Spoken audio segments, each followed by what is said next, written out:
ಆತ್ಮೀಯ ವಿದ್ಯಾರ್ಥಿಗಳೇ, ತಮಗೆಲ್ಲರಿಗೂ ಕೂಡ ಆತ್ಮೀಯ ಸ್ವಾಗತ. ನಾನು ನಿಮ್ಮ ಆನಂದ್ ಸರ್, ಭೂಗೋಳ ಚೇತನದ ಪುಸ್ತಕದ ಲೇಖಕರು. ಆತ್ಮೀಯ ವಿದ್ಯಾರ್ಥಿಗಳೇ, ದಿನಾಂಕ 21/12/2025 ನಡೆದಂಥ ಈ ವಿಶೇಷವಾಗಿ ಕಲ್ಯಾಣ ಕರ್ನಾಟಕದಲ್ಲಿ ನಡೆದಂಥ ಕೆಇಗೆ ಸಂಬಂಧಪಟ್ಟಂಥ 708 ಹುದ್ದೆಗಳಿಗೆ ಏನು ಎಕ್ಸಾಮ್ ನಡೀತು, ಅದರಲ್ಲಿ ಭೂಗೋಳದಿಂದ ಅತಿ ಪ್ರಮುಖವಾಗಿ 7ರಿಂದ 8 ಕ್ವಶನ್ಸ್ಗಳನ್ನು ಕೇಳಲಾಗಿತ್ತು. ಸೊ ಅದರ ಒಂದು ಸರಿಯಾದಂಥ ಉತ್ತರವನ್ನು ನಾನು ನಿಮ್ಮ ಮುಂದೆ ಇವತ್ತು ಅನಾಲಿಸಿಸ್ ಮಾಡ್ತಾ ಇದ್ದೀನಿ. ಸೊ ಹಾಗಾಗಿ ಆ ಒಂದು ಕ್ವಶನ್ಸ್ ಏನಿದೆ ಅನ್ನೋದನ್ನು ನಾವು ನೋಡೋದಾದ್ರೆ, ಇವತ್ತಿನ ತರಗತಿಯಲ್ಲಿ ಪ್ರಥಮ ಕ್ವಶನ್ ಏನಿದೆಯಪ್ಪ ಅಂದರೆ ವಿಶೇಷವಾಗಿ ನೋಡಿ, ಪ್ರಾಜೆಕ್ಟ್ ಸೀಬರ್ಡ್ಗೆ ಸಂಬಂಧಿಸಿದಂಥ ಸರಿಯಾದಂಥ ಉತ್ತರವನ್ನು ಆರಿಸಿ ಅಂತ ಇದೆ. ಇಲ್ಲಿ ನೋಡಿ, ಪ್ರಾಜೆಕ್ಟ್ ಸೀಬರ್ಡ್ ನೌಕಾನೆಲೆ ಅಂತ ಬಂದಾಗ ಇದ್ರ ಬಗ್ಗೆ ನಾನು ವಿಶೇಷವಾಗಿ ಫಸ್ಟೇ ಹೇಳ್ಬಿಡ್ತೀನಿ. ಪ್ರಾಜೆಕ್ಟ್ ಸೀಬರ್ಡ್ ನೌಕಾನೆಲೆ ಇರೋದೆಲ್ಲಪ್ಪ ಅಂದರೆ ನಮ್ಮ ಕರ್ನಾಟಕ ರಾಜ್ಯದಲ್ಲಿದೆ, ನಮ್ಮ ಕರ್ನಾಟಕದ ಕರಾವಳಿಯಲ್ಲಿದೆ. ಅದು ಅತಿ ಪ್ರಮುಖವಾಗಿ ಉತ್ತರ ಕನ್ನಡ ಜಿಲ್ಲೆಯಲ್ಲಿದೆ. ಸೊ ಉತ್ತರ ಕನ್ನಡ ಜಿಲ್ಲೆಯಲ್ಲಿರುವಂಥ ಕಾಳಿ ನದಿಯ ಭಾಗದಲ್ಲಿ ಕಂಡುಬರುವಂಥ ಸೀಬರ್ಡ್ ನೌಕಾನೆಲೆ ಏನಿದೆ, ಇದು ನಮ್ಮ ಕರ್ನಾಟಕದಲ್ಲಿರುವಂಥ ಒಂದು ಪ್ರಮುಖವಾದಂಥ ನೌಕಾನೆಲೆಯಾಗಿದ್ದು, ಇದರ ಉದ್ದೇಶ ಏನಾಗಿದೆಯಪ್ಪ ಅಂದ್ರೆ ನೌಕಾನೆಲೆಯನ್ನ ನಿರ್ಮಿಸುವಂತ ಉದ್ದೇಶವನ್ನ ಇದು ಒಳಗೊಂಡಿದೆ. ಸೊ ಹಾಗಾದ್ರೆ ಇವತ್ತಿನ ಆಪ್ಷನ್ಸ್ಗಳು ವೆರೈಟಿ ಆಪ್ಷನ್ಸ್ ಇದೆ. ಏನಿದೆಯಪ್ಪ ಅಂದ್ರೆ ಮೊದಲನೇದು, ಇದು ನೌಕಾ ಮೂಲ ಸೌಕರ್ಯ ಯೋಜನೆ ಆಗಿದ್ದು ಕಾರವಾರದಲ್ಲಿ ನೌಕಾನೆಲೆಯನ್ನ ನಿರ್ಮಿಸುವಂತ ಉದ್ದೇಶವನ್ನು ಹೊಂದಿದೆ ಅಂತೇಳಿ ಫಸ್ಟ್ ಆಪ್ಷನ್ ಇದೆ. ಇನ್ನು ಎರಡನೇದು, ಇದು ದಕ್ಷಿಣ ಕನ್ನಡ ಜಿಲ್ಲೆಯಲ್ಲಿ ಹಳಿವಿನ ಹಂಚಿನಲ್ಲಿರುವಂತ ಬಿಳಿ ಕತ್ತಿನ ಹದ್ದಿನ ವೈಟ್ ಬ್ರೆಸ್ಟೆಡ್ ಸಿ ಈಗಲ್ ಸಂರಕ್ಷಣೆಯ ಯೋಜನೆ ಆಗಿದೆ ಅಂತ ಇದೆ ಎರಡನೇದು. ಸೊ ನೋಡಿ, ನಿಮ್ಗೆ ಇಲ್ಲಿ ಕ್ಲಿಯರ್ ಮಾಡ್ಬಿಡ್ತೀನಿ. ವೈಟ್ ಬ್ರೆಸ್ಟೆಡ್ ಸಿ ಈಗಲ್ ಇದು ಅತಿ ಪ್ರಮುಖವಾಗಿ ನಮ್ಗೆಲ್ಲಪ್ಪ ಕಂಡು ಬಂದಿದ್ದು ಅಂದ್ರೆ ನೇಪಾಳದಲ್ಲಿ ಕಂಡು ಬಂದಿತ್ತು. ಸೊ ಈ ಒಂದು ಜಾತಿಯ ಬ್ರೆಸ್ಟೆಡ್ ಸಿ ಈಗಲ್ ಈಗ ನೇಪಾಳದಲ್ಲೂ ಸಹ ಕಣ್ಮರೆಯಾಗಿದ್ದು, ಇದು ಇತ್ತೀಚೆಗೆ ನಮ್ಮ ದೇಶದ ಬಿಹಾರ ರಾಜ್ಯದಲ್ಲಿ ಪತ್ತೆಯಾಗಿದೆ ಅಂತೇಳಿ ಇತ್ತೀಚೆಗೆ ವರದಿಯಾಗಿದೆ. ಹಾಗಾಗಿ ಈ ಒಂದು ಕ್ವಶನ್ಸ್ಗೆ ಇದು ಸರಿಯಾದಂತ ಉತ್ತರ ಅಲ್ಲ. ಇನ್ನ ಇದು ಕರ್ನಾಟಕದ ಕರಾವಳಿ ಜಿಲ್ಲೆಗಳಲ್ಲಿ ಮೀನುಗಾರರ ಸಮುದಾಯದ ಅಭಿವೃದ್ಧಿಗೆ ಸಂಬಂಧಿಸಿದಂತ ಕಲ್ಯಾಣ ಯೋಜನೆ ಅಂತ ಇದೆ. ಇದು ಕಲ್ಯಾಣ ಯೋಜನೆ ಅಲ್ಲ, ಮೀನುಗಾರರಿಗೆ ಸಂಬಂಧಪಟ್ಟಂತ ಕಲ್ಯಾಣ ಯೋಜನೆ ಅಲ್ಲ. ಯಾಕಂದ್ರೆ ಇದು ಕ್ಲಿಯರ್ ನೌಕಾನೆಲೆಯನ್ನ ನಿರ್ಮಿಸುವಂತ ಉದ್ದೇಶವನ್ನ ಹೊಂದಿದೆ. ಇನ್ನ ಡಿ, ಇದು ಕರ್ನಾಟಕದ ಉಡುಪಿ ಜಿಲ್ಲೆಯಲ್ಲಿರುವ ಹವಳದ ದಿಬ್ಬಗಳ ಸಂರಕ್ಷಣೆಯ ಯೋಜನೆ ಆಗಿದೆ ಅಂತ ಹೇಳಿದ್ರೆ, ಸೊ ಹಾಗಾಗಿ ಇಲ್ಲ. ಹಾಗಾಗಿ ನೋಡಿ, ಸೊ ಇಲ್ಲಿ ಬಿ ತಪ್ಪು, ಸಿ ತಪ್ಪು, ಡಿ ತಪ್ಪು. ಹಾಗಾದ್ರೆ ಈ ಒಂದು ಕ್ವಶನ್ಗೆ ಸರಿಯಾದಂತ ಉತ್ತರ ಯಾವ್ದಪ್ಪ ಅಂದ್ರೆ ಎ ಅನ್ನೋದು ಸರಿಯಾದಂತ ಉತ್ತರ. ಇದನ್ನ ಭೂಗೋಳ ಚೇತನ ಪುಸ್ತಕದ ಪೇಜ್ ನಂಬರ್ 129 ಅಲ್ಲಿ ನೀವು ಇದನ್ನ ಕಾಣಬಹುದಾಗಿದೆ. ಸೊ ಎಂಟೈರ್ ಅದಕ್ಕೆ ಸಂಬಂಧಪಟ್ಟಂತೆ ಕರಾವಳಿಗೆ ಸಂಬಂಧಪಟ್ಟಂತೆ ಎಲ್ಲ ಇನ್ಫಾರ್ಮೇಶನ್ಸ್ ಕೂಡ ನಿಮ್ಗೆ ಇಲ್ಲಿ ಸಿಗ್ತಾ ಹೋಗುತ್ತೆ. ನೋಡಿ ಸ್ನೇಹಿತರೆ, ಈ ಟೇಬಲ್ ಅಲ್ಲಿ ನಿಮ್ಗೆ ಅದು ಎಂಟೈರ್ ನಿಮ್ಗೆ ಸಿಗ್ತಾ ಹೋಗುತ್ತೆ. ಹಾಗಾಗಿ ಇವತ್ತಿನ ಆ ಪ್ರಥಮ ಕ್ವಶನ್ಸಿಗೆ ಸರಿಯಾದಂತ ಉತ್ತರ ಎ ಮಾತ್ರ ಸರಿಯಾಗಿದೆ ಅಂತೇಳಿ. ಇನ್ನು ನೆಕ್ಸ್ಟ್ ಮುಂದೆ ಹೋಗೋದಾದ್ರೆ, ವಿಶೇಷವಾಗಿ ನಮ್ಮ ಕರ್ನಾಟಕ ಜಿಯೋಗ್ರಫಿಗೆ ಸಂಬಂಧಪಟ್ಟಂತೆ ಕಲ್ಯಾಣ ಕರ್ನಾಟಕಕ್ಕೆ ಸಂಬಂಧಪಟ್ಟಂತೆ ಕ್ವಶನ್ ಇದೆ. ಸೊ ಕಲ್ಯಾಣ ಕರ್ನಾಟಕ ಪ್ರಸ್ತುತ ಹಿಂದೆ ಅದನ್ನ ನಾವು ಹೈದರಾಬಾದ್ ಕರ್ನಾಟಕ ಅಂತ ಕರಿತಾ ಇದ್ವೋ, ಇವತ್ತು ಅದನ್ನ ನಾವೇನಂತ ಕರಿತಾ ಇದೀವಪ್ಪ ಅಂದ್ರೆ ಕಲ್ಯಾಣ ಕರ್ನಾಟಕ ಅಂತ ಕರಿತಾ ಇದೀವಿ. ಇಲ್ಲಿ ಸ್ಟೇಟ್ಮೆಂಟ್ ಇದೆ. ಸೊ ಏನಿದೆಯಪ್ಪ ಸ್ಟೇಟ್ಮೆಂಟ್ ಅಂತ ಬಂದಾಗ ವಿಶೇಷವಾಗಿ, ಸೊ ಪ್ರಥಮ ಸ್ಟೇಟ್ಮೆಂಟ್, ಪ್ರತಿ ವರ್ಷ ಕಲ್ಯಾಣ ಕರ್ನಾಟಕ ವಿಮೋಚನಾ ದಿನವನ್ನ ಸೆಪ್ಟೆಂಬರ್ 16ರಂದು ಆಚರಿಸಲಾಗ್ತಿದೆ ಅಂತ ಇದೆ. ಸೊ ಈ ಕಡೆ ನೋಡಿ, ಕಲ್ಯಾಣ ಕರ್ನಾಟಕದ ವಿಮೋಚನಾ ದಿನ ಯಾವ್ದಪ್ಪ ಅಂದ್ರೆ ಸೆಪ್ಟೆಂಬರ್ 17 ಅಂತ. ಹಾಗಾಗಿ ನೋಡಿ, ಫಸ್ಟ್ ಸ್ಟೇಟ್ಮೆಂಟ್ ರಾಂಗ್ ಇದೆ. ಇನ್ನ ಕಲ್ಯಾಣ ಕರ್ನಾಟಕದಲ್ಲಿ ನಿಮ್ಗೆಲ್ಲರಿಗೂ ಗೊತ್ತೇ ಇದೆ, ಕಲ್ಯಾಣ ಕರ್ನಾಟಕದಲ್ಲಿ ವಿಶೇಷವಾಗಿ 8 ಜಿಲ್ಲೆಗಳು ಬರಲ್ಲ. ಕಲ್ಯಾಣ ಕರ್ನಾಟಕದಲ್ಲಿ ಬರುವಂತ ಒಟ್ಟು ಜಿಲ್ಲೆಗಳ ಸಂಖ್ಯೆ ಎಷ್ಟಪ್ಪ ಅಂದ್ರೆ 7 ಜಿಲ್ಲೆಗಳು ಕಲ್ಯಾಣ ಕರ್ನಾಟಕದಲ್ಲಿ ಬರ್ತವೆ. ಇನ್ನ ಮೂರನೇದು, ಹಾಗಾಗಿ ಎರಡನೇ ಸ್ಟೇಟ್ಮೆಂಟ್ ಕೂಡ ತಪ್ಪಾಗುತ್ತೆ. ಇನ್ನು ಮೂರನೇ ಸ್ಟೇಟ್ಮೆಂಟ್, ಮೊದಲು ಈ ಪ್ರದೇಶವನ್ನ ಹೈದರಾಬಾದ್ ಕರ್ನಾಟಕ ಎಂದು ಕರೆಯಲಾಗುತ್ತಿತ್ತು. 2019ರಲ್ಲಿ ಇದನ್ನ ಕಲ್ಯಾಣ ಕರ್ನಾಟಕ ಎಂದು ಮರುನಾಮಕರಣ ಮಾಡಲಾಯಿತು ಅಂತ ಹೇಳ್ತಾ ಇದ್ದಾರೆ. ಸೊ ಹಾಗಾಗಿ ನೋಡಿ, ಸಿ ಮಾತ್ರ ಇದರಲ್ಲಿ ಸ್ಟೇಟ್ಮೆಂಟ್ ಸರಿಯಾಗಿದೆ. ಎ ಮತ್ತು ಬಿ ಎರಡೂ ಕೂಡ ತಪ್ಪಾಗಿದೆ. ಸೊ ಈ ಒಂದು ಸೆಕೆಂಡ್ ಕ್ವಶನ್ ಏನಿದೆ, ಈ ಕ್ವಶನ್ಗೆ ಸರಿಯಾದಂತ ಉತ್ತರ ಕೇವಲ ಸಿ ಮಾತ್ರ ಸರಿ. ಕೇವಲ ಸಿ ಮಾತ್ರ ಸರಿ ಅಂತ ಹೇಳ್ತೀವಿ.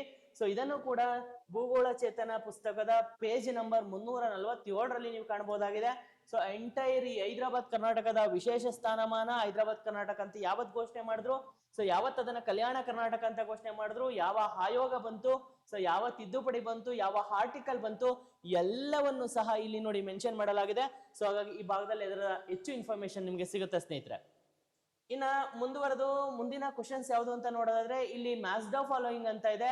ಸೊ ಇಲ್ಲಿ ವಿಶೇಷವಾಗಿ ಬೇಸಾಯಕ್ಕೆ ಸಂಬಂಧಪಟ್ಟಂತ ಇನ್ಫಾರ್ಮೇಶನ್ಸ್ ಇದೆ. ಸೊ ಹಾಗಾದ್ರೆ ಬೇಸಾಯದಲ್ಲಿ ವಿಶೇಷವಾಗಿ ನಾವು ಜೀವನಾಧಾರ ಬೇಸಾಯ ಅಂದ್ರೆ ಏನು ಅಂತ ನಿಮಗೆ ತಿಳ್ಕೊಳ್ಳೋ ವಿಚಾರ ಆಗೋದಾದ್ರೆ ಇಲ್ಲಿ ಜೀವನಾಧಾರ ಬೇಸಾಯ ಏನಪ್ಪಾ ಅಂದ್ರೆ ಜೀವನಕ್ಕೆ ಆಧಾರವಾಗಿ ಮಾಡುವಂತ ಬೇಸಾಯವನ್ನೇ ನಾವು ಜೀವನಾಧಾರ ಬೇಸಾಯ ಅಂತ ಕರಿತೀವಿ. ಈ ಜೀವನಾಧಾರ ಬೇಸಾಯದಲ್ಲಿ ಒಂದು ಬೇಸಾಯದ ವಿಧಾನ ಬರುತ್ತೆ, ಸಬ್ ಟಾಪಿಕ್, ಅದು ಸ್ಥಳಾಂತರ ಬೇಸಾಯ ಅಥವಾ ಅದನ್ನ ವರ್ಗಾವಣೆ ಬೇಸಾಯ ಅಂತ ಕರಿತೀವಿ.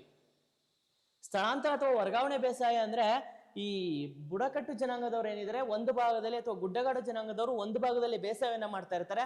ಆ ಭಾಗದಲ್ಲಿ ಕೆಲವು ಕಾರಣಗಳಿಂದ ಆ ಭಾಗದಲ್ಲಿ ಆ ಭೂಮಿ ಬಂಜರಾದಾಗ ಅವ್ರೇನಪ್ಪ ಮಾಡ್ತಾರೆ ಅಂದ್ರೆ ಒಂದು ಜಾಗದಿಂದ ಮತ್ತೊಂದು ಜಾಗಕ್ಕೆ ವರ್ಗಾವಣೆ ಹೊಂದ್ತಾರೆ. ಸೊ ಆ ಸಂದರ್ಭದಲ್ಲಿ ಅದಕ್ಕೆ ಆ ಕಾರಣಕ್ಕೋಸ್ಕರ ಅದನ್ನ ವರ್ಗಾವಣೆ ಬೇಸಾಯ ಅಂತ ಕರಿತೀವಿ. ಈ ವರ್ಗಾವಣೆ ಬೇಸಾಯವನ್ನ ಪ್ರಪಂಚದ ವಿವಿಧ ದೇಶಗಳಲ್ಲಿ ಅದನ್ನ ವಿವಿಧ ಹೆಸರುಗಳಿಂದ ಕರಿತಾ ಹೋಗ್ತೀವಿ. ಸೊ ಇದರಲ್ಲಿ ನೋಡಿ ಪಟ್ಟಿ 1 ಪಟ್ಟಿ 2 ಅಂತ ಇದೆ. ಸೊ ಹಾಗಾದ್ರೆ ಇಲ್ಲಿ ಪಟ್ಟಿ 1 ಏನಿದೆ, ಲಡಾಂಗ್ ಅಂತವಂತ ಒಂದು ಜೀವನಾಧಾರ ಕೃಷಿ ಬೇಸಾಯವನ್ನ ಯಾವ ದೇಶದಲ್ಲಿ ಕರೀತಾರೆ, ಆ ರೀತಿಯಾಗಿ ಯಾವ ದೇಶದಲ್ಲಿ ಅದನ್ನ ಉಚ್ಚಾರ ಮಾಡ್ತಾರಪ್ಪ ಅಂದ್ರೆ ನೋಡಿ ಲಡಾಂಗ್ ಅಂತ ಬಂದಾಗ ವಿಶೇಷವಾಗಿ ಇದನ್ನ ಮಲೇಷ್ಯಾ ದೇಶದಲ್ಲಿ ಲಡಾಂಗ್ ಬೇಸಾಯ ಅಂತ ಕರೀತಾರೆ. ಇನ್ನ ಬಿ ತಾಮ್ರೈ ಅಂತ ಇದೆ. ಈ ತಾಮ್ರೈ ಅಂತೇಳಿ ಯಾವ ದೇಶದಲ್ಲಿ ಕರೀತಾರಪ್ಪ ಅಂದ್ರೆ ಥಾಯ್ಲ್ಯಾಂಡ್ ದೇಶದಲ್ಲಿ ತಾಮ್ರೈ ಅಂತ ಕರೀತಾರೆ. ಇನ್ನ ಪೋಡಾ ಎನ್ನುವಂತ ಹೆಸರಿನೊಂದಿಗೆ ಭಾರತದವ್ರು ಕರೀತಾರೆ. ಚೆನಾ ಅಂತೇಳಿ ಶ್ರೀಲಂಕಾದವ್ರು ಕರೀತಾರೆ. ನೋಡಿ ನಿಮ್ಗೆ ಅಲ್ಲಿ ಮ್ಯಾಚ್ ಮಾಡಿದೀನಿ. ಸೊ ಹಾಗಾದ್ರೆ ಇದನ್ನ ಮ್ಯಾಚ್ ಅನ್ನ ಆಧರಿಸಿ ನಾವು ಸರಿಯಾದಂತ ಉತ್ತರ ಯಾವುದು ಅಂತ ನೋಡೋದಾದ್ರೆ ಸೊ ನೋಡಿ ಎಗೆ 4 ಕರೆಕ್ಟ್ ಆಗಿದೆ, ಬಿಗೆ 3 ಕರೆಕ್ಟ್ ಆಗಿದೆ, ಸಿಗೆ 1 ಕರೆಕ್ಟ್ ಆಗಿದೆ, ಡಿಗೆ 2 ಕರೆಕ್ಟ್ ಆಗಿದೆ. ಹಾಗಾಗಿ ಸರಿಯಾದಂತ ಉತ್ತರ ಯಾವ್ದಪ್ಪ ಅಂದ್ರೆ ಇದು ಸರಿಯಾದಂತ ಉತ್ತರ ಅಂತೇಳಿ ಚಾಯ್ಸ್ ಮಾಡ್ತೀವಿ ಸ್ನೇಹಿತರೆ. ನೆಕ್ಸ್ಟ್ ಮುಂದಿನ ಕ್ವಶನ್ಸ್ ಅನ್ನ ನಾವು ನೋಡೋದಾದ್ರೆ ಇದನ್ನು ಸಹ ಭೂಗೋಳ ಚೇತನ ಪುಸ್ತಕದ 188ನೇ ಪೇಜ್ ಅಲ್ಲಿ ನೀಡಲಾಗಿದೆ. ಎಂಟೈರ್ ಏನು ವಿಶೇಷವಾದಂತ ಪ್ರಪಂಚದ ವಿವಿಧ ದೇಶಗಳಲ್ಲಿ ವಿವಿಧ ಹೆಸರುಗಳಿಂದ ಏನ್ ಕರಿತೀವಿ, ನಮ್ಮ ಭಾರತ ದೇಶಗಳಲ್ಲಿ ವಿವಿಧ ರಾಜ್ಯಗಳಲ್ಲಿ ವಿವಿಧ ಹೆಸರುಗಳಿಂದ ನಾವು ಏನ್ ಕರಿತಾ ಹೋಗ್ತೀವಿ, ಎಲ್ಲಾ ಪಟ್ಟಿಯನ್ನು ಕೂಡ ಮುಂದುವರೆದಂತ ಪುಟಗಳಲ್ಲಿ ನೀಡಲಾಗಿದೆ. ಸೊ ಹಾಗಾಗಿ ನೋಡಿ ನಿಮ್ಗೆ ವಿಶೇಷವಾಗಿ ಈ ಪುಸ್ತಕದಲ್ಲಿ ಬಂದಿರುವಂತ ಇನ್ಫಾರ್ಮೇಶನ್ಸ್ ಅನ್ನ ನಾನು ಹೇಳ್ತಾ ಇದ್ದೀನಿ. ಇನ್ನು ನೆಕ್ಸ್ಟ್ ಮುಂದುವರೆದು ನಾವು ಮಾತಾಡೋದಾದ್ರೆ ಮುಂದಿನ ಕ್ವಶನ್ಸ್ ಬಗ್ಗೆ ನಾವು ಮಾತಾಡೋದಾದ್ರೆ ಸ್ನೇಹಿತರೆ ಇಲ್ಲಿ ವಿಶೇಷವಾಗಿದೆ. ಇದಂತೂ ಬಹಳ ವಿಶೇಷವಾದಂತ ಕ್ವಶನ್, ಎಂಟೈರ್ ಕೆಇ ಎಕ್ಸಾಮ್ ನಲ್ಲೇ ಇದೇ ಬಹಳ ವಿಶೇಷವಾದಂತ ಕ್ವಶನ್ಸ್. ಯಾಕಪ್ಪ ಅಂದ್ರೆ ಭಾರತದ ವಿವಿಧ ರಾಜ್ಯಗಳ ರಾಜಧಾನಿಗಳ ಸ್ಥಾನವನ್ನ ಗಮನದಲ್ಲಿಟ್ಟುಕೊಂಡು ಪೂರ್ವದಿಂದ ಪಶ್ಚಿಮಕ್ಕೆ ಅವುಗಳ ಅನುಕ್ರಮವನ್ನ ಗುರುತಿಸಿ ಅಂತೇಳಿ ಇದು ಎಂಟೈರ್ ಆಗಿ ಯಾವ ಬೇಸ್ಡ್ ಆಗಿ ಕ್ವಶನ್ ಆಗಿದೆಯಪ್ಪ ಅಂದ್ರೆ ರೇಖಾಂಶಿಕ ಸ್ಥಾನಮಾನದ ಮೇಲೆ ಕ್ವಶನ್ ಆಗಿದೆ. ಸೊ ಅದನ್ನು ಸಹ ನೋಡಿ ನಿಮ್ಗೆ ವಿಶೇಷವಾಗಿ ನೆಕ್ಸ್ಟ್ ಪೇಜ್ ಅಲ್ಲಿ ಮ್ಯಾಪ್ ಇದೆ, ಮ್ಯಾಪ್ ಪ್ರಕಾರ ತೋರಿಸ್ತೀನಿ. ಅದರಂತೆ ಇದನ್ನ ಕ್ವಶನ್ ಆಪ್ಷನ್ ಏನಿದೆ ಅಂದ್ರೆ ಹೈದರಾಬಾದ್, ಭುವನೇಶ್ವರ, ಕೋಲ್ಕತ್ತಾ, ಚೆನ್ನೈ, ಚೆನ್ನೈ, ಹೈದರಾಬಾದ್, ಭುವನೇಶ್ವರ, ಕೋಲ್ಕತ್ತಾ, ಕೋಲ್ಕತ್ತಾ, ಭುವನೇಶ್ವರ, ಚೆನ್ನೈ, ಹೈದರಾಬಾದ್, ಭುವನೇಶ್ವರ, ಕೋಲ್ಕತ್ತಾ, ಹೈದರಾಬಾದ್, ಚೆನ್ನೈ. ಸೇಮ್ 4 ಆಪ್ಷನ್ ಅಲ್ಲೂ ಸೇಮೇ ಇದೆ. ಆದರೆ ಇಲ್ಲಿರುವಂತಹ ಕ್ವಶನ್ ಪೂರ್ವದಿಂದ ಪಶ್ಚಿಮಕ್ಕೆ ಕ್ರಮವಾಗಿ ಗುರುತಿಸಿ ಅಂತೇಳಿ ಇದನ್ನ ಅಕಾರ್ಡಿಂಗ್ ಟು ಮ್ಯಾಪೇ ಮಾಡ್ಬೇಕಾಗತ್ತೆ, ಅಕಾರ್ಡಿಂಗ್ ಟು ರೇಖಾಂಶಿಕವಾಗಿನೇ ನಾವು ಇದನ್ನು ನೋಡ್ಬೇಕಾಗತ್ತೆ. ಸೊ ಇದನ್ನು ಸಹ ಭೂಗೋಳ ಚೇತನದ ಪೇಜ್ ನಂಬರ್ 97ರಲ್ಲಿ ಒಂದು ಮ್ಯಾಪ್ ಅನ್ನು ನೀಡಲಾಗಿದೆ ಸ್ನೇಹಿತರೆ. ನೋಡಿ ವಿಶೇಷವಾಗಿ ಅಲ್ಲಿ ಕೊಟ್ಟಿರುವಂತಹ ಕ್ವಶನ್ಸ್ಗೆ ಪ್ರಕಾರ ನಾವು ನೋಡೋದಾದ್ರೆ ನೋಡಿ ಇಲ್ಲಿ ಪೂರ್ವದಿಂದ ಪಶ್ಚಿಮಕ್ಕೆ ಹೋಗೋದಾದ್ರೆ ಅಲ್ಲಿ ಕೊಟ್ಟಿರುವಂತಹ ಮೊದಲ ಸ್ಟೇಟ್ ವೆಸ್ಟ್ ಬೆಂಗಾಲ್ ಅಲ್ಲಿ ಬರುವಂತ ವೆಸ್ಟ್ ಬೆಂಗಾಲ್ ನ ಕ್ಯಾಪಿಟಲ್ ಸಿಟಿ ಯಾವ್ದಪ್ಪ ಅಂದ್ರೆ ಕೋಲ್ಕತ್ತಾ. ವೆಸ್ಟ್ ಬೆಂಗಾಲ್ ನ ಕ್ಯಾಪಿಟಲ್ ಸಿಟಿ ಯಾವ್ದಪ್ಪ ಅಂದ್ರೆ ಕೋಲ್ಕತ್ತಾ ಇದೆ ನೋಡಿ. ಹಾಗಾಗಿ ಪೂರ್ವದಿಂದ ಇದು ಸ್ಟಾರ್ಟ್ ಆಗುತ್ತೆ ಕೋಲ್ಕತ್ತಾ. ಸೊ ಇದಾದ್ಮೇಲೆ ನೀವು ಹಂಗೆ ನೋಡ್ತಾ ಬಂದಾಗ ಒಡಿಸ್ಸಾದ ಕ್ಯಾಪಿಟಲ್ ಸಿಟಿ ಸಿಗತ್ತೆ. ಸೊ ಯಾವ್ದಪ್ಪ ಅಂದ್ರೆ ಒಡಿಸ್ಸಾದ ಕ್ಯಾಪಿಟಲ್ ಸಿಟಿ ಯಾವ್ದಪ್ಪ ಅಂದ್ರೆ ಭುವನೇಶ್ವರ ಸಿಗತ್ತೆ. ಸೊ ಅದಾದ್ಮೇಲೆ ಮುಂದಕ್ಕೆ ನಾವು ನೋಡೋದಾದ್ರೆ ನೋಡಿ ಈ ಭಾಗದಲ್ಲಿ ಕಾಣ್ತಾ ಇದೆ ಚೆನ್ನೈ, ಚೆನ್ನೈ ಕಾಣ್ತಾ ಇದೆ. ನಂತರ ಸೊ ಆಂಧ್ರ ಪ್ರದೇಶದಿಂದ ಸ್ಪ್ಲಿಟ್ ಆಗಿರುವಂತ ತೆಲಂಗಾಣ ಏನಿದೆ ಈ ಭಾಗದಲ್ಲಿ ಬರುವಂತ ತೆಲಂಗಾಣ ನಮ್ಗೆ 4ನೇ ಪಾರ್ಟ್ ಆಗಿ ಕಾಣುತ್ತೆ. ಸೊ ಇದನ್ನ ಆಧಾರವಾಗಿ ಇಟ್ಕೊಂಡಾಗ ನೋಡಿ ಫಸ್ಟ್ ಕೋಲ್ಕತ್ತಾ, ಸೆಕೆಂಡ್ ಭುವನೇಶ್ವರ, 3 ಚೆನ್ನೈ, 4 ಹೈದರಾಬಾದ್. ಇದನ್ನ ಆಧಾರವಾಗಿ ಇಟ್ಕೊಂಡು ಮತ್ತೊಮ್ಮೆ ನೋಡಿ ನಿಮ್ಗೆ ಸರಿಯಾದಂತ ಉತ್ತರವನ್ನು ಸೆಲೆಕ್ಟ್ ಮಾಡೋದಾದ್ರೆ ಸ್ನೇಹಿತರೆ ಇದಕ್ಕೆ ಸರಿಯಾದಂತ ಉತ್ತರ ಯಾವ್ದಪ್ಪ ಅಂದ್ರೆ ಮೊದಲು ನಮ್ಗೆ ಸಿಗೋದು ಕೋಲ್ಕತ್ತಾ, ಭುವನೇಶ್ವರ, ಚೆನ್ನೈ, ಹೈದರಾಬಾದ್. ಇದನ್ನ ಅಕಾರ್ಡಿಂಗ್ ಟು ರೇಖಾಂಶಿಕವಾಗಿ ನೀವು ನೋಡ್ಬೇಕಾಗತ್ತೆ. ಸೊ ಮ್ಯಾಪ್ ವರ್ಕ್ ಅನ್ನು ಮಾಡ್ಲೇಬೇಕಾಗತ್ತೆ. ಮ್ಯಾಪ್ ವರ್ಕ್ ಅನ್ನು ಅನಾಲಿಸಿಸ್ ಮಾಡಿದಾಗ ಸರಿಯಾದಂತ ಉತ್ತರ ಸಿ ಸರಿಯಾದಂತ ಉತ್ತರ ಅಂತ ಹೇಳಿ ಸೆಲೆಕ್ಟ್ ಮಾಡ್ತೀವಿ. ನೆಕ್ಸ್ಟ್ ಮುಂದಿನ ಕ್ವಶನ್ ಯಾವುದು ಅಂತ ನಾವು ನೋಡೋದಾದ್ರೆ ಸ್ನೇಹಿತರೆ ವಿಶೇಷವಾಗಿ ನಮ್ಮ ಭಾರತದ ಅರಣ್ಯ ಸಂಪತ್ತಿಗೆ ಸಂಬಂಧಪಟ್ಟಂತೆ ಕ್ವಶನ್ ಕೇಳಿದರೆ ಭಾರತದಲ್ಲಿ ಅರಣ್ಯ ಸಂಪತ್ತು ಅಂತ ಬಂದಾಗ ಭಾರತದಲ್ಲಿ 33% ಅರಣ್ಯ ಸಂಪತ್ತು ಇರಬೇಕಾಗಿತ್ತು. ಬಟ್ ಪ್ರಸ್ತುತ 24% ಮಾತ್ರ ಅರಣ್ಯ ಸಂಪತ್ತನ್ನ ನಾವು ಕಾಣಬಹುದು.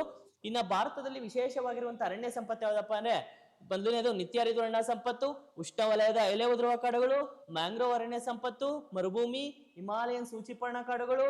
ಸೊ ಈ ರೀತಿಯಾದಂತಹ ಫಾರೆಸ್ಟ್ ನಮ್ಮ ಭಾರತದಲ್ಲಿದೆ. ಸೊ ಇಲ್ಲಿ ಆಪ್ಷನ್ ಅಲ್ಲೂ ಅಷ್ಟೇ ಉಷ್ಣವಲಯದ ಕುರುಚಲು ಇದೆ, ನಿತ್ಯ ಹರಿದ್ವರ್ಣ ಅರಣ್ಯಗಳಿದಾವೆ, ಎಲೆ ಉದುರುವ ಕಾಡಿದೆ, ಶುಷ್ಕ ಉಷ್ಣವಲಯದ ಶುಷ್ಕ ಎಲೆ ಉದುರುವ ಅರಣ್ಯ ಸಂಪತ್ತಿದೆ. ಈಗ ಈ 4 ಆಪ್ಷನ್ಸ್ ಅನ್ನ ಕೊಟ್ಟು ಈ 4 ಆಪ್ಷನ್ಸ್ ಅಲ್ಲಿ ಭಾರತದಲ್ಲಿ ಅತಿ ಹೆಚ್ಚಿರುವಂತಹ ಅರಣ್ಯ ಸಂಪತ್ತು ಯಾವುದು ಅಂತ ಕೇಳಿದ್ದೇನೆ. ಸೊ ಈ ಕೆಳಗಿನ ಯಾವ ಅರಣ್ಯದ ಪ್ರಕಾರವು ಭಾರತದಲ್ಲಿ ಅತ್ಯಂತ ವ್ಯಾಪಕವಾಗಿದೆ? ಸೊ ಕ್ಲಿಯರ್, ಇಲ್ಲಿ ಯಾವ್ದಪ್ಪ ಅತಿ ವ್ಯಾಪಕವಾಗಿರೋದು ಅಂದ್ರೆ ಸೊ ಭಾರತದಲ್ಲಿ ನೋಡಿ ಉಷ್ಣ ವಲಯದ ಎಲೆ ಉದುರುವ ಅರಣ್ಯಗಳು ನಮ್ಮಲ್ಲಿ ಅತಿ ಹೆಚ್ಚಾಗಿದೆ. ಸೊ ಹಾಗಾಗಿ ಸರಿಯಾದಂತ ಉತ್ತರ ಯಾವ್ದು ಅಂತ ಬಂದಾಗ ಸಿ ಇದಕ್ಕೆ ಸರಿಯಾದಂತ ಉತ್ತರ ಅಂತೇಳಿ ನಾವು ಸೆಲೆಕ್ಟ್ ಮಾಡ್ಬೇಕಾಗತ್ತೆ. ನೋಡಿ ಉಷ್ಣ ವಲಯದ ಶುಷ್ಕ ಎಲೆ ಉದುರುವ ಅರಣ್ಯ ಅಂತ ಇದೆ.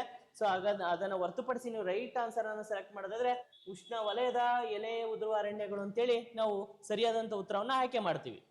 ನೆಕ್ಸ್ಟ್ ಮುಂದಿನ ಕ್ವಶನ್ಸ್ ಯಾವುದು ಅಂತ ನಾವು ನೋಡಿದ್ರೆ ಇದನ್ನು ಸಹ ನಾವು ವಿಶೇಷವಾಗಿ ನನ್ನ ಪುಸ್ತಕದ ವಿಶೇಷವಾಗಿ ಭೂಗೋಳ ಚೇತನ ಪುಸ್ತಕದಲ್ಲೇ ಇದನ್ನು ಸಹ ನೀಡಲಾಗಿದೆ. ಸೊ ಭೂಗೋಳ ಚೇತನ ಪುಸ್ತಕದಲ್ಲಿ 151 ಪೇಜ್ ಅಲ್ಲಿ ಇದರ ಇನ್ಫಾರ್ಮೇಶನ್ಸ್ ಅನ್ನ ನಾವು ನೀಡಲಾಗಿದೆ. ಸೊ ಇಲ್ಲಿ ನೋಡಿ ವಿಶೇಷವಾಗಿ ಇಲ್ಲಿದೆ ಈ ಅರಣ್ಯ ಸಂಪತ್ತು ಭಾರತದಲ್ಲಿ ಅತಿ ಹೆಚ್ಚು ಪ್ರದೇಶಗಳಲ್ಲಿ ಕಂಡು ಬರುತ್ತೆ ಅಂತ ಇದೆ. ಸೊ ಹಾಗಾಗಿ ಸರಿಯಾದಂತ ಉತ್ತರವನ್ನ ನಾವು ಈ ರೀತಿಯಾಗಿ ಚಾಯ್ಸ್ ಮಾಡ್ತೀವಿ. ನೆಕ್ಸ್ಟ್ ಮುಂದುವರೆದ ನಾವು ನೋಡೋದಾದ್ರೆ ಸುನಾಮಿಗಳಿಗೆ ಸಂಬಂಧಪಟ್ಟಂತ ಸ್ಟೇಟ್ಮೆಂಟ್ ಇದೆ. ಸುನಾಮಿಗಳು ಈ ಕೆಳಗಿನ ಹೇಳಿಕೆಗಳನ್ನ ಪರಿಗಣಿಸಿ ಸರಿಯಾದಂತ ಉತ್ತರವನ್ನ ನೀಡಿರುವ ಕೋಡ್ಗಳನ್ನ ಬಳಸಿ ಆಯ್ಕೆ ಮಾಡಿ ಅಂತ ಇದೆ. ಸೊ ಸುನಾಮಿಗಳು ಅಂತ ಬಂದಾಗ ಮೊದಲನೇದು ಸುನಾಮಿಗಳು ಉಬ್ಬರ ವಿಳಿತದ ಅಲೆಗಳು ಅಂತ ಹೇಳ್ತಾ ಇದ್ರೆ ನೋ, ಯಾಕಂದ್ರೆ ಉಬ್ಬರ ವಿಳಿತ ಅಂದ್ರೆ ಬೇರೆ. ಉಬ್ಬರ ವಿಳಿತ ಅಂತ ಬಂದಾಗ ಏನಾಗುತ್ತೆ ಅಂದ್ರೆ ಸಮುದ್ರದ ಅಲೆಗಳು ಸೊ ಉಬ್ಬರ ಮತ್ತು ಏರು ಉಬ್ಬರ ಮತ್ತು ಇಳಿ ಉಬ್ಬರ ಆಗತ್ತಲ್ಲ, ಅದನ್ನ ನಾವು ಉಬ್ಬರ ಇಳಿತ ಅಂತ ಕರಿತೀವಿ. ಅದು ಸಮುದ್ರ ಮತ್ತು ಸಾಗರಗಳಲ್ಲಿ ಸೊ ಸಹಜವಾಗಿ ಏನಾಗೋಗುತ್ತಪ್ಪ ಅಂದ್ರೆ ಸೊ ಚಂದ್ರಗ್ರಹಣ ಸೂರ್ಯಗ್ರಹಣ ಸಂದರ್ಭದಲ್ಲಿ ಈ ರೀತಿಯಾದಂತ ಅಲೆಗಳನ್ನ ನಾವು ಹೆಚ್ಚಾಗಿ ಕಾಣಬಹುದು. ಯಾಕಪ್ಪ ಅಂದ್ರೆ ಆ ಸಂದರ್ಭದಲ್ಲಿ ಗ್ರಾವಿಟೇಷನ್ ಪವರ್ ಅಧಿಕವಾಗಿರುತ್ತೆ. ಅದಕ್ಕೋಸ್ಕರ ಉಬ್ಬರ ವಿಳಿತದ ಅಲೆಗಳಿಗೂ ಮತ್ತು ಸುನಾಮಿಗಳಿಗೂ ಸಂಬಂಧ ಇಲ್ಲ. ಸೊ ಹಾಗಾಗಿ ಫಸ್ಟ್ ಸ್ಟೇಟ್ಮೆಂಟ್ ಏನಾಗಿದೆಯಪ್ಪ ಅಂದ್ರೆ ರಾಂಗ್ ಇದೆ. ಇನ್ನು ಎರಡನೇ ಸ್ಟೇಟ್ಮೆಂಟ್ ಯಾವ್ದಿದೆಯಪ್ಪ ಅಂದ್ರೆ ಸುನಾಮಿಗಳು ಸಾಮಾನ್ಯವಾಗಿ ಭೂಕಂಪದ ಚಟುವಟಿಕೆಗಳ ಪರಿಣಾಮವಾಗಿ ಉಂಟಾಗುವಂತ ದೊಡ್ಡ ಅಲೆಗಳಾಗಿವೆ. ಖಂಡಿತವಾಗ್ಲು, ಯಾಕಂದ್ರೆ ಭೂಕಂಪದ ಅಲೆಗಳು ವೇವ್ಸ್ ಭೂಮಿಯ ತಳಭಾಗದಿಂದ ಏನು ಪ್ರೈಮರಿ, ಸೆಕೆಂಡರಿ ಮತ್ತು ಲವ್ ವೇವ್ಸ್ ಗಳೇನು ಆಚೆಗೆ ಬರ್ತವೆ ಆ ಸಂದರ್ಭದಲ್ಲಿ ಭೂಮಿಯ ಮೇಲ್ಭಾಗದಲ್ಲಿ ಸೊ ಇದನ್ನ ಸುನಾಮಿಯನ್ನ ಉಂಟು ಮಾಡುತ್ತೆ. ಆ ಕಾರಣಕ್ಕೋಸ್ಕರ ಇದು ಸರಿಯಾದಂತ ಸ್ಟೇಟ್ಮೆಂಟ್ ಅಂತ ಕನ್ಸಿಡರ್ ಮಾಡ್ತೀವಿ. ಇನ್ನ ಸಿ ನೋಡಿ, ಕೇವಲ ಲಂಬ ಭೂಕಂಪನ ಅಡಚಣೆ ಮಾತ್ರ ಸುನಾಮಿಗಳಿಗೆ ಕಾರಣವಾಗುತ್ತದೆ. ಸೊ ಈ ಸ್ಟೇಟ್ಮೆಂಟ್ ಕೂಡ ಸರಿಯಾಗಿದೆ. ಇನ್ನ ಇದು ಪ್ರತಿ 2 ಮತ್ತು 3 ವರ್ಷಗಳಿಗೊಮ್ಮೆ ದೊಡ್ಡ ಸುನಾಮಿಗಳು ಸಂಭವಿಸುತ್ತೆ ಅಂತ ಇದೆ. ಸೊ ಹಾಗಾಗಿ ಇಲ್ಲಿ ಬಿ ಸಿ ಡಿ 3 ಆಪ್ಷನ್ ಸರಿಯಾಗಿದೆ, ಎ ಮಾತ್ರ ತಪ್ಪಾಗಿದೆ. ಅದಕ್ಕೋಸ್ಕರ ನಾವು ಇಲ್ಲಿ ಸರಿಯಾದಂತ ಉತ್ತರವನ್ನು ಎಲ್ಲ ಆಯ್ಕೆ ಮಾಡ್ತೀವಪ್ಪ ಅಂದ್ರೆ ಬಿ ಸಿ ಮತ್ತು ಡಿ ಮಾತ್ರ ಸರಿ ಅಂತೇಳಿ 3ನೇ ಆಪ್ಷನ್ಸ್ ಅನ್ನ ನಾವು ಸೆಲೆಕ್ಟ್ ಮಾಡ್ತೀವಿ. ಇದರ ಮಾಹಿತಿಯನ್ನು ಸಹ ಭೂಗೋಳ ಚೇತನದ ಪೇಜ್ ನಂಬರ್ 61 ಅಲ್ಲಿ ನೀಡಲಾಗಿದೆ. ನೆಕ್ಸ್ಟ್ ನೋಡಿ, ಸುನಾಮಿಗೆ ಸಂಬಂಧಪಟ್ಟಂತ ಎಂಟೈರ್ ಇನ್ಫಾರ್ಮೇಶನ್ಸ್ ಕೂಡ ಇಲ್ಲಿ ನಿಮ್ಗೆ ಸಿಗುತ್ತೆ ಸ್ನೇಹಿತರೆ. ಇನ್ನ ನೆಕ್ಸ್ಟ್ ಮುಂದಕ್ಕೆ ಹೋಗೋದಾದ್ರೆ ಮುಂದಿನ ಕ್ವಶನ್ ಏನಿದೆಯಪ್ಪ ಅಂದ್ರೆ ಕೆಳಗಿನ ಉಪಕರಣಗಳನ್ನ ಅವುಗಳ ಬಳಕೆಯೊಂದಿಗೆ ಹೊಂದಿಸಿ ಅಂತೇಳಿ. ಸೊ ಇದು ಸೈನ್ಸ್ ರಿಲೇಟೆಡ್ ಆಗಿ ಕ್ವಶನ್ ಆಗಿದೆ. ಸೊ ಇಲ್ಲಿ ಸರಿಯಾದಂತ ಉತ್ತರವನ್ನ ಪಟ್ಟಿ 1 ಮತ್ತು ಪಟ್ಟಿ 2 ಮ್ಯಾಚ್ ಮಾಡಿ ಅಂತ ಇದೆ. ಪಟ್ಟಿ 1ರಲ್ಲಿ ಬ್ಯಾರೋಮೀಟರ್ ಅಂತ ಇದೆ. ಸೊ ಈ ಬ್ಯಾರೋಮೀಟರ್ ಅನ್ನೋದನ್ನ ಏನಕ್ಕೆ ಬಳಸ್ತೀವಪ್ಪ ಅಂದ್ರೆ ಈ ಬ್ಯಾರೋಮೀಟರ್ ಅನ್ನ ವಾಯುಮಂಡಲದ ಒತ್ತಡವನ್ನ ಮೆಜರ್ ಮಾಡೋದಕ್ಕೆ ಬ್ಯಾರೋಮೀಟರ್ ಅನ್ನ ಬಳಸ್ತೀವಿ. ಇನ್ನ ಹೈಗ್ರೋಮೀಟರ್ ಅಂತ ಇದೆ. ಹೈಗ್ರೋಮೀಟರ್ ಅನ್ನ ನಾವ್ ಏನಕ್ಕೆ ಬಳಸ್ತೀವಪ್ಪ ಅಂದ್ರೆ ವಿಶೇಷವಾಗಿ ಆರ್ದ್ರತೆ. ಸೊ ಆರ್ದ್ರತೆಯನ್ನ ಮೆಜರ್ ಮಾಡೋದಕ್ಕೆ ಹೈಗ್ರೋಮೀಟರ್ ಅನ್ನ ನಾವು ಬಳಸ್ತೀವಿ. ಇನ್ನ 3ನೇದು ಅನಿಮೋಮೀಟರ್ ಅಂತ ಇದೆ. ಸೊ ಈ ಅನಿಮೋಮೀಟರ್ ಅನ್ನ ನಾವು ಏನಕ್ಕೆ ಬಳಸ್ತೀವಪ್ಪ ಅಂದ್ರೆ ಗಾಳಿಯ ವೇಗವನ್ನ ಮೆಜರ್ ಮಾಡಲು ಅನಿಮೋಮೀಟರ್ ಅನ್ನ ಬಳಸ್ತೀವಿ. ಇನ್ನ 4ನೇದು ಥರ್ಮಾಮೀಟರ್ ಅನ್ನ ನಾವ್ ಏನಕ್ಕೆ ಬಳಸ್ತೀವಪ್ಪ ಅಂದ್ರೆ ಉಷ್ಣಾಂಶವನ್ನ ಟೆಂಪರೇಚರ್ ಅನ್ನ ಮೆಜರ್ ಮಾಡೋದಕ್ಕೆ ಥರ್ಮಾಮೀಟರ್ ಅನ್ನ ಬಳಸ್ತೀವಿ. ಸೊ ಹಾಗಾದ್ರೆ ಈ ಒಂದು ಮ್ಯಾಚ್ ಅನ್ನ ನಾವು ಆಧರಿಸಿದಾಗ, ಈ ಮ್ಯಾಚ್ ಅನ್ನ ಆಧಾರವಾಗಿ ಇಟ್ಕೊಂಡಾಗ ಇಲ್ಲಿ ಸರಿಯಾದಂತ ಉತ್ತರ ಯಾವ್ದು ಬರುತ್ತೆ ಅಂದ್ರೆ ಎ ಬ್ಯಾರೋಮೀಟರ್ ವಾಯುಮಂಡಲದ ಒತ್ತಡ. ಸೊ ಬಿ ಹೈಗ್ರೋಮೀಟರ್, 4th ಆರ್ದ್ರತೆ, ಸಿ ಅನಿಮೋಮೀಟರ್, ಸೊ ವಿಶೇಷವಾಗಿ ಅನಿಮೋಮೀಟರ್ ಅಂತ ಬಂದಾಗ ನೋಡಿ ಸಿ ಸೆಕೆಂಡ್ ಗಾಳಿಯ ವೇಗ, ಇನ್ನ ಡಿ ಅಂತ ಬಂದಾಗ ಒಂದು ಉಷ್ಣಾಂಶ. ಹಾಗಾಗಿ ಸರಿಯಾದಂತ ಉತ್ತರ ಯಾವುದು ಅಂತ ನಾವು ಸೆಲೆಕ್ಟ್ ಮಾಡ್ತೀವಪ್ಪ ಅಂದ್ರೆ ಆಪ್ಷನ್ 3 ನ ಸೆಲೆಕ್ಟ್ ಮಾಡ್ತೀವಿ. ಸೊ ಹಾಗಾಗಿ ಇದು ಮ್ಯಾಚ್, ಇದು ಸರಿಯಾದಂತ ಉತ್ತರ. ಸೊ ಹಾಗಾಗಿ 3 ಸರಿಯಾದಂತ ಉತ್ತರ ಅಂತೇಳಿ ಕನ್ಸಿಡರ್ ಮಾಡ್ತೀವಿ. ನೆಕ್ಸ್ಟ್ ಮುಂದಕ್ಕೆ ಹೋಗೋದಾದ್ರೆ, ಸೊ ಇದನ್ನು ಅಷ್ಟೇ ಪ್ರಮುಖ ಸಾಧನಗಳು ಮತ್ತು ಅಳೆಯುವ ಮಾಪಕಗಳನ್ನ ಇಲ್ಲಿ ಕೊಟ್ಟಿದೀವಿ.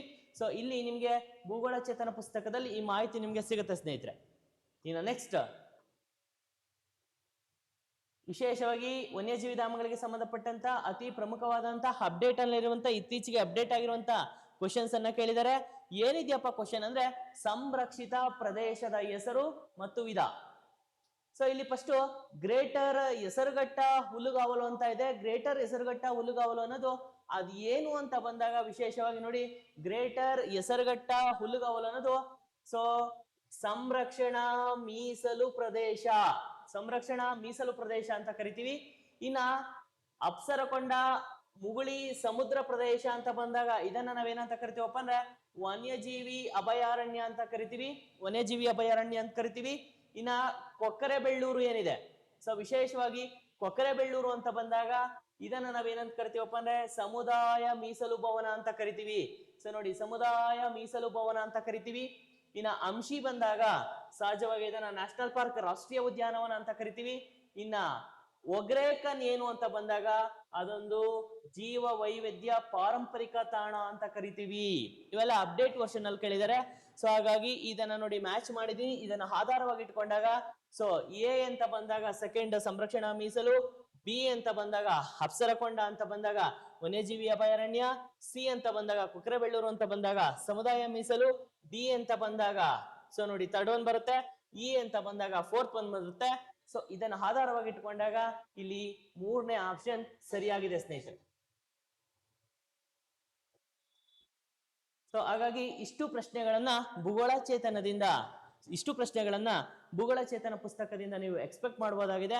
ಸೊ ಹಾಗಾಗಿ ಏನ್ ಕೆಇ ನಲ್ಲಿ ಎಕ್ಸಾಮ್ ಆಗಿತ್ತು, ಆ ಡಿಪಾರ್ಟ್ಮೆಂಟ್ ಎಕ್ಸಾಮ್ ಆಗಿತ್ತು, ಆ ಸಂದರ್ಭದಲ್ಲಿ ಸೊ ಭೂಗೋಳದಿಂದ ಕೇವಲ 7ರಿಂದ 8 ಕ್ವಶನ್ಸ್ಗಳು ಬಂದಿತ್ತು ಸ್ನೇಹಿತರೆ. ಆ 8 ಕ್ವಶನ್ಸ್ಗಳನ್ನ ಇವತ್ತಿನ ತರಗತಿಯಲ್ಲಿ ಅನಾಲಿಸಿಸ್ ಮಾಡಿದ್ದೀನಿ. ಸೊ ಇದನ್ನ ಹೆಚ್ಚೆಚ್ಚು ಶೇರ್ ಮಾಡಿ, ಫಾಲೋ ಮಾಡಿ ಅಂತ ಹೇಳ್ತಾ ಇದ್ದೀನಿ. Thank you.